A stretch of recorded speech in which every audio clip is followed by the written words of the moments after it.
अस्सलामुअलैकुम फ्रेंड्स, उम्मीद है कि आप सब खैरियत से होंगे। तो आज आप लोगों को बहुत ही आसान सी इंफॉर्मेशन देने वाले हैं कि पैदल चलने के हैरत अंगेज़ असरात, आपके जिस्म पर पैदल चलने से कौन से असरात पैदा होते हैं, जो कि आप लोगों के लिए फ़ायदेमंद कितना है पैदल चलना।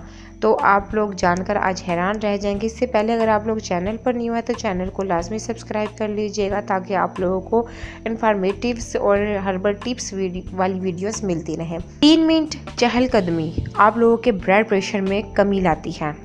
5 मिनट चहलकदमी मूड में खुशगवारी तब्दीली लाती है। नंबर 3 पर है 5 से 10 मिनट चहलकदमी तहलीकी सोच को बेदार करती है। 4 पर है 15 मिनट खाने के बाद खून में शुगर मतवाजन रहती है। नंबर 5 पर है 30 मिनट तक खाने के बाद मोटापे से हिफाजत। 40 मिनट चहलकदमी दिल के अमराज से हिफाजत। 90 मिनट चहलकदमी मायूसी और डिप्रेशन के असरात से हिफाजत करती है। इन्फॉर्मेटिव वीडियो है, दूसरों तक लाजमी शेयर कीजिएगा ताकि किसी का फ़ायदा हो सके। Thank you for watching my video.